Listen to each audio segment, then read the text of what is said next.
Olá pessoal, tudo bem? Meu nome é Alex Vargas e hoje eu vou te mostrar aqui na tela do meu computador como que eu faço um faturamento numa média aí de 100 mil reais por mês. Pessoal, olha só, eu vou te mostrar aqui uma das nossas contas de pagamento, vamos lá, bem recente. Pessoal, olha isso, dá pra acreditar nisso, fevereiro de 2019, olha só, de faturamento online. Clica aqui embaixo agora, tem um botão, clica em cima dele para você acessar agora o treinamento Fórmula Negócio Online.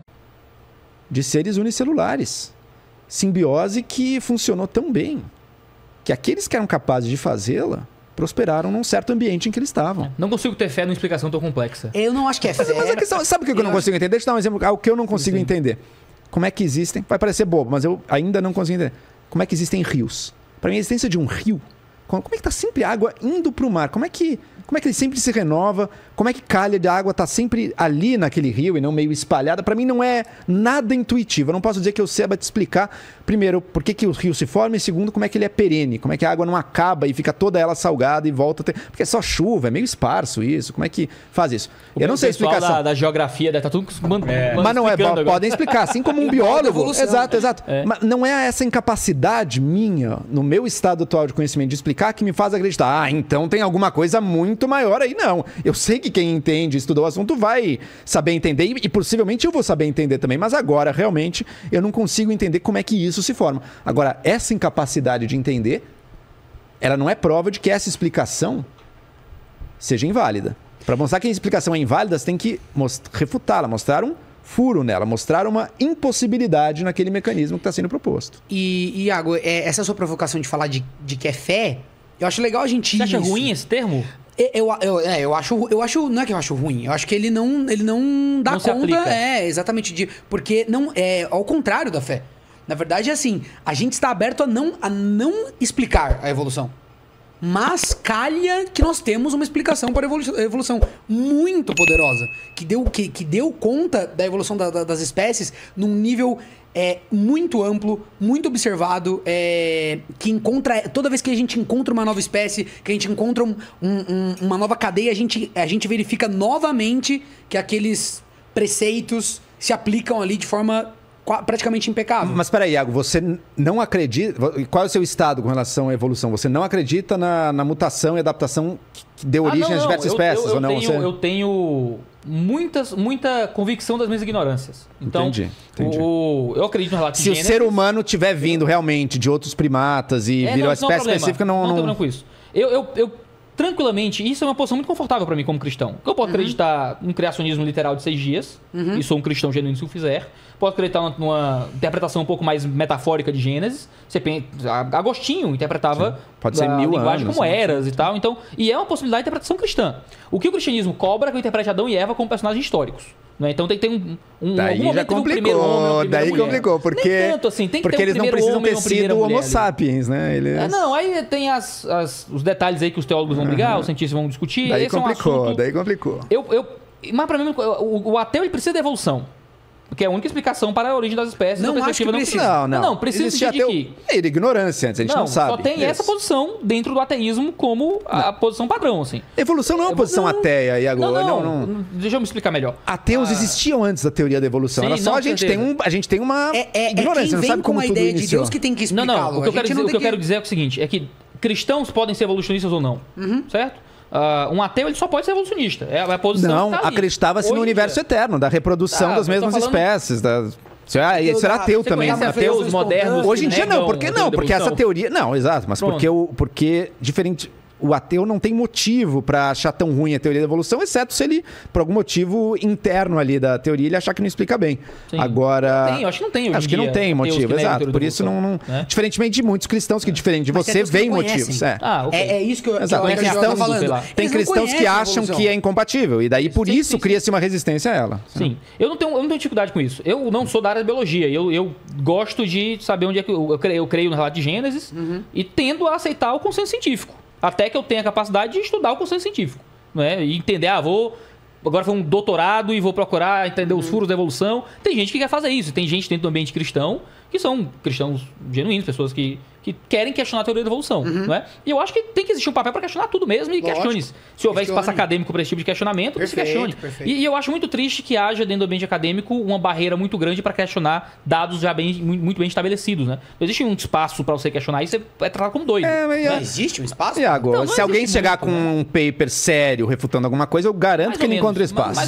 Várias ramificações de processos evolutivos foram questionados, eram estabelecidos e caíram por terra. Tiveram cientistas que falsearam a evolução do homem e homo, sei lá o que depois caiu isso aí. Então, o ponto é que dentro do ambiente acadêmico, a gente vai concordar, eu acho que a gente vai concordar com isso, existem muitos vieses que continuam se estabelecendo com muita frequência. Você pensa no Thomas Kuhn falando sobre as revoluções científicas, a ciência não progride só de forma gradual. Existem quebras, culturas e tal. E eu acho que o ambiente acadêmico Mas eu acredito que uma descoberta bem fundamentada não vai... Pelo contrário. O ambiente acadêmico e científico no mundo hoje é variado bastante para ter gente olhando, inclusive gente estudando evento paranormal, estudando tudo, assim, e se der... Tem de tudo por aí. E se der resultado, vamos ver o que isso significa. Agora, existem vieses, mas tem gente estudando tudo e gente querendo descobrir novidades que contrariam o consenso sempre também, porque quem pega isso tem um ouro em mãos. Eu achei que em áreas como física, biologia, essas ciências mais exatas e biológicas, era um ambiente totalmente... inclusive tem história que você estava falando, que você passou a vida inteira estudando e se dedica ao cristianismo, tal, à Bíblia. E que se você descobrisse ia ser uma ruptura muito grande, né? Seria, certamente. E aí você citou o Dawkins, eu lembro quando eu li o primeiro livro dele, tinha uma história disso, né? De que ele tinha um professor que defendia uma tese num certo caminho por 30 anos, e aí um dia um par dele lá foi lá, questionou a tese, e ele foi lá e falou, muito obrigado, você realmente quebrou, não tenho mais por que estudar isso, porque... Eu não acredito nessa história dele. Eu já ouvi a história dele.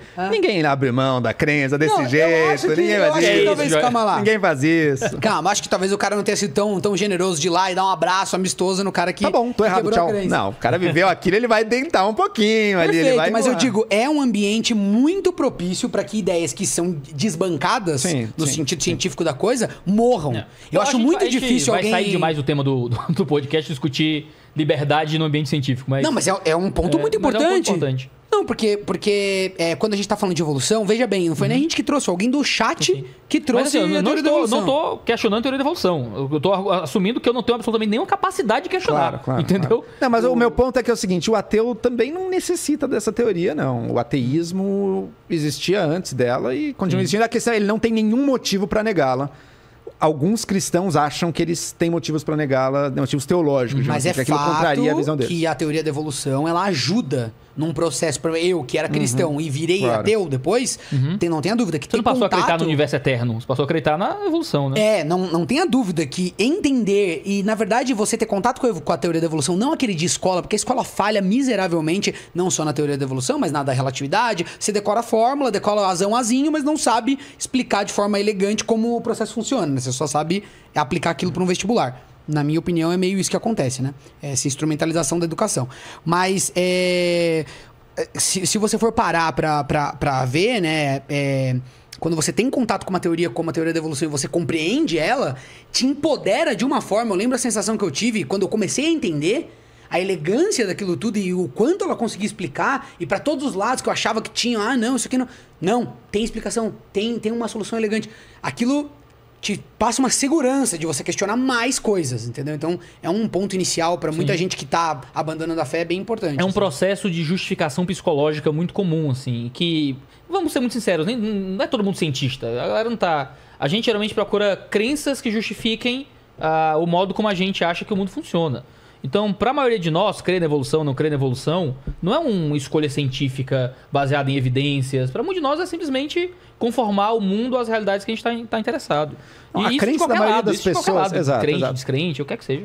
A crença da maioria das pessoas em qualquer teoria, ela não parte de um entendimento. Eu não sei demonstrar aqui para vocês o teorema de Bhaskara, por exemplo. Eu já esqueci. Eu já soube, mas já esqueci. Não sei demonstrar esse teorema. Tem um delta em algum lugar, não tem? Não, mas eu sei aplicar. Aplicar eu sei. Eu não sei demonstrar. Eu não sei demonstrar. Eu já esqueci há muito tempo. Eu não sei demonstrar, mas tem medalha quer dizer... de Olimpíada de Matemática, eu não lembro mais Bhaskara. Ou seja, por que eu sigo acreditando? Por que a pessoa segue acreditando nisso? Ou segue acreditando que os cientistas descobriram algo sobre a célula humana, ou sei lá o quê, como curar um câncer? Porque é uma confiança. Sim. No funcionamento de certas instituições. A gente acredita por confiança. Que dão evidências o tempo todo pra gente que funcionam. É uma confiança racional, exato. Isso não é a mesma coisa que um salto de fé de dizer, agora eu acredito que Adão e Eva existiram enquanto indivíduos porque eu acredito no que está escrito nesse livro aqui. Eu acho que é uma escolha arbitrária para definir o que é confiança e o que é salto de fé. Tudo bem. Ambos têm um elemento de eu não estou conseguindo provar para mim. E eu tenho agora, confiança em uma coisa que é externa. Isso. Ambos são externos a nós. A instituição científica não sou eu, ela está funcionando ali. Agora, esse tipo de confiança nos meus pais, eu acredito que eu nasci quando eu nasci. Pode ser que todo mundo esteja mentindo, eu não sei. Tem um documento só ali que diz. Tem um documento, mas alguém pode ter forjado aquilo também, da ciência, eu não estava lá. Você começa a puxar, quando você tem a experiência de começar a puxar o fio, você vai recebendo respostas. Até não receber mais. Isso. Não, mas você recebe muitas. Assim, exato. Se você quiser fazer esse caminho, você tem o ferramental. E quando você faz 1, 2, 3, 5, 10 vezes, você passa a entender que o mundo está fundamentado. E essa confiança que você cria, ela é racional, na minha opinião, muito racional. Porque eu acho que a gente está usando argumentos opostos ao mesmo tempo. No sentido de que a mente humana não dá conta de tudo, a gente não consegue chegar lá, a gente está vendo tudo da perspectiva nossa, a racionalidade é só fruto de um processo evolutivo e adaptativo, a gente não pode confiar... a ciência não chega para explicar todos os detalhes das lacunas. A racionalidade humana não dá conta, a racionalidade de um ser humano e o processo racional dele. Mas ao mesmo tempo a gente quer argumentar que não, mas se a gente puxar o fio a gente encontra. Não, mas a ciência não conta com a racionalidade humana apenas. Contra a explicativa evolutiva aqui do rato, isso se encontra. Não, mas eu consigo aceitar absolutamente toda a evidência científica sobre a evolução que vocês conseguem aceitar. A gente consegue olhar para a evidência e concordar em 100% sobre a evidência. O meu problema é que essa evidência... Não, né? Eu acho que sim, sobre a evidência sim, assim. O processo, quem viu Adão e Eva é um ponto empírico que você trouxe que talvez a gente entra nisso depois. Você vai ter que defender. Mas você disse que você não consegue confiar que um processo tão complexo possa ter dado esse resultado. Mas quando eu olho para o processo, a gente concorda sobre o processo. Quando eu quero explicar questões metafísicas em volta do processo, aí a gente vai com certeza discordar. Quando eu olho para o processo e acho o processo altamente improvável, se eu pego uma moeda e começo a jogar a moeda para cima e eu digo, cara, tu descoroa, e sai cara 30 milhões de vezes, eu vou dizer que tem alguma coisa que tem que explicar esse processo. Não pode ser acaso. Mas se você passar 100 milhões de anos jogando a moeda, vai acontecer. Não vai dar cara 100 milhões de vezes. A gente teria que fazer a conta igual já fizeram. Se fossem 80 bilhões de pessoas jogando por 300 milhões de anos, é matemático. Vem quantas vezes vai sair. É matemático. Em 100 mil galáxias, com sei lá quantas milhões de partículas, projetado em 100 milhões de anos. A questão é essa, são números de uma grandiosidade muito grande, muito magnânime. Então a gente não consegue vislumbrar eles assim dessa forma... Pode. Joel vai fazer um xixizinho, o Lene vai ler algumas coisas e eu vou depois falar pra vocês o que vocês acham da morte sem essa ausência de uma vida eterna, de um Deus. Depois vão pensando nessa resposta e o Iago, a visão que ele tem da morte.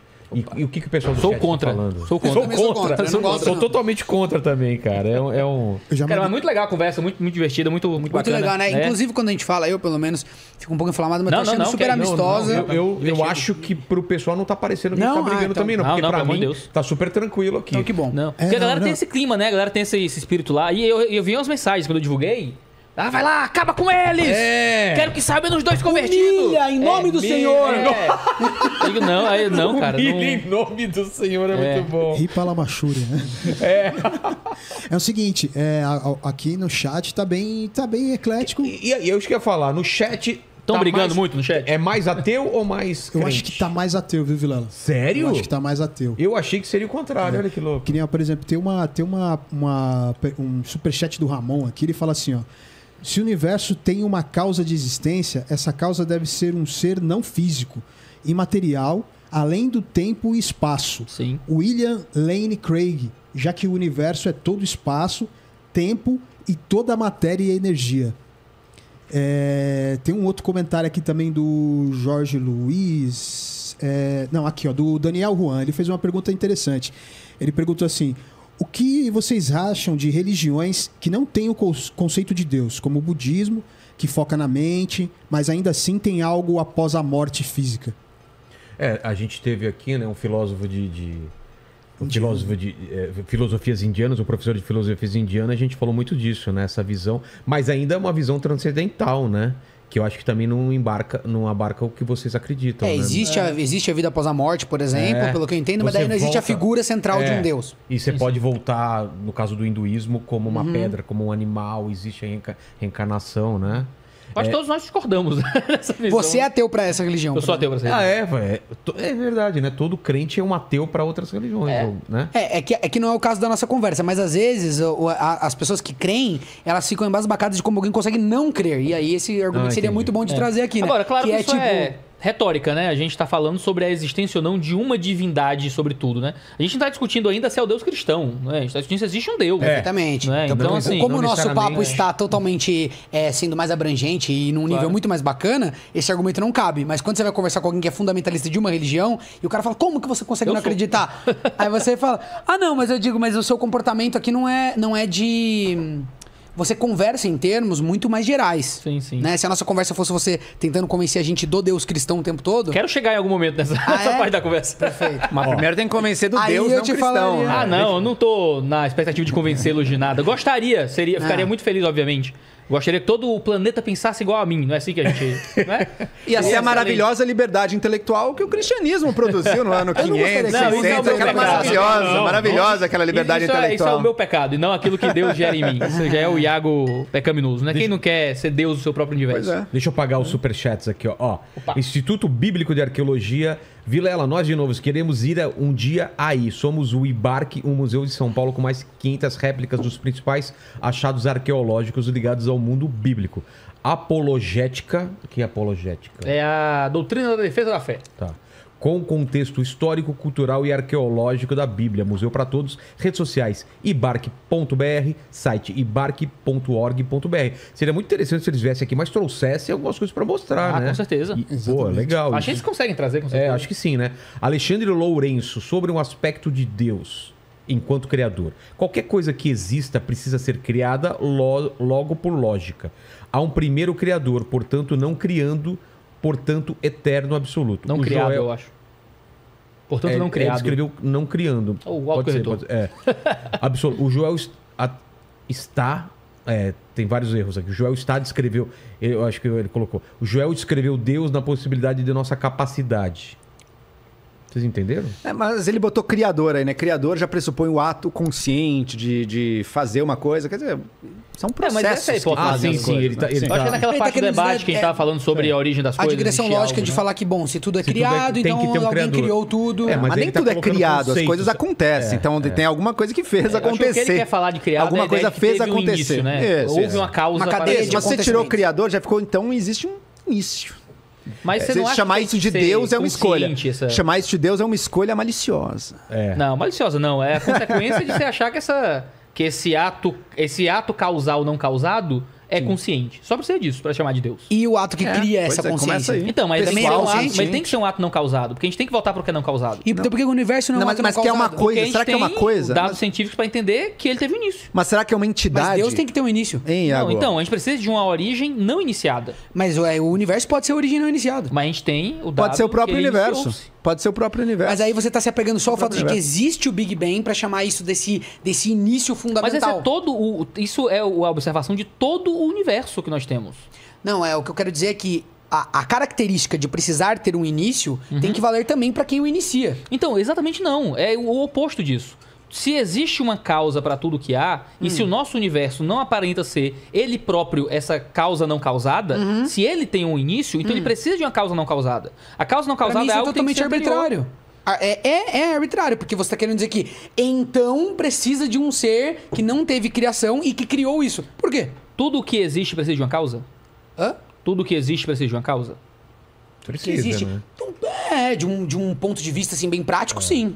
Isso veio e como é que a gente... Qual é a causa da primeira causa? Deus existe, ele precisaria de uma causa. Então, essa é a minha questão. Só se ele tiver um início. Tudo que existe uma causa até chegar a uma origem não causada. Mas esse ambiente onde o universo passou a existir do ponto de vista tempo e espaço, já poderia existir na mesma esfera que você está dando valor para a palavra existência, para Deus. Eu não entendi. Tô querendo dizer que essa existência que precede o universo, porque a gente tá bem apegado a isso, né? Sim. Não existia nada e passou a existir algo. Então, iniciou-se um processo. O Big Bang começa do nada absoluto? Não era matéria ultra concentrada, num pontinho ali? Então já não aconteceu nada, né, meu? Porque nós não sabemos o que é, né? A gente só sabe que o universo cresceu. Então estamos de acordo, ok. Tem um mistério no início, estamos de acordo. Sim. Chamar isso de Deus é um passo a mais. Ó, tem duas pessoas... É o passo explicativo de como existiu algo ao invés de nada. Eu acho que você dizer que Deus precisa não ter iniciado para que o universo possa ter um início é um problema, porque você só está transferindo essa necessidade do universo para Deus e ainda não... É tão explicativo quanto na ignorância ancestral dizer por que choveu? Porque Deus fez. Tá, você explicou? Tá bom, em algum sentido sim. Não acho que seja. Mas você não tá provando que Deus tá ali, sabe? Você tá dando a sua explicação. Não, depende do que você chama de prova.